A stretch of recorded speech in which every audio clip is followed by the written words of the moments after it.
What if we told you that Scooby-Doo isn't just a goofy cartoon about meddling kids solving mysteries? That hidden beneath the colorful animation and groovy catchphrases lies a darker truth? Today, we dive deep into one of the most popular and controversial Scooby-Doo conspiracy theories out there. Are Shaggy and Scooby drug addicts? The theory goes all the way back to the 1970s. Not long after the show premiered in 1969, Shaggy, the lanky, unkempt teen with a goatee, quickly stood out. His laid-back, spacey demeanor, his constant hunger, his nervous energy. It all felt familiar.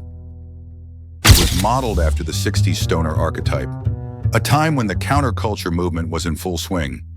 Peace signs, psychedelic music, and yes, recreational drugs. Let's start with the most obvious clue, the munchies. Their obsession with food is constant. Not just hunger. We're talking irrational, over-the-top cravings. Entire kitchens devoured in seconds. 12-layer sandwiches. Giant ice cream sundaes. These exaggerated cravings line up perfectly with what pop culture refers to as the munchies, a well-known side effect of cannabis. Next, paranoia. Shaggy and Scooby are afraid. Office everything. While Fred, Daphne, and Velma often charge toward danger, Shaggy and Scooby bolt. Their fear seems irrational, even when the monster is clearly just a man in a suit. Excessive paranoia is another behavioral marker associated with certain substances, especially when used frequently. Then there are the visual gags, scenes that seem far more psychedelic than necessary. At times, the animation itself seems to reflect a drug-induced state. Are these just cartoon exaggerations or subtle depictions of a mind under the influence? Shaggy's entire persona screams stoner. His voice, cracked and laid back. His catchphrases, like Zonks Man and Far Out. His hippie van, his wardrobe, green shirt, brown pants, messy hair. All classic signs of a character from the counterculture.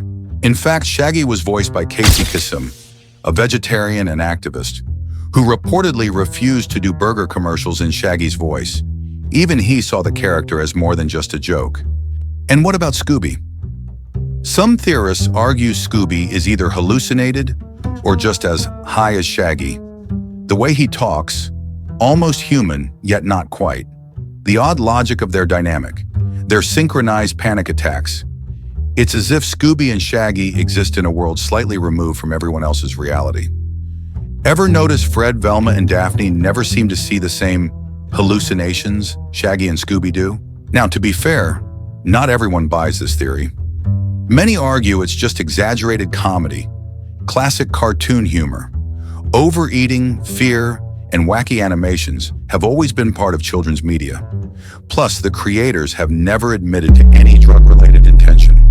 In fact, Hanna-Barbera Studios had strict standards, especially for Saturday morning cartoons. Anything drug-related? Forbidden. But here's where it gets interesting. What if both sides are right?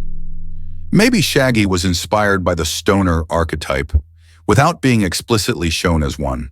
Subtle enough to fly under the radar of censors, but obvious enough for adults to catch the joke. Over the years, fans, and even official spin-offs, have leaned into this theory. The 2002 live-action movie even made several tongue-in-cheek references to Shaggy's special brownies. Are Shaggy and Scooby really stoners? Or just the victims of a very hungry, very scared coincidence? Whatever the truth, one thing's for sure, Scooby-Doo continues to entertain and spark curiosity over 50 years later. Let us know what you believe in the comments, and as always, stay curious, stay mysterious, and stay groovy.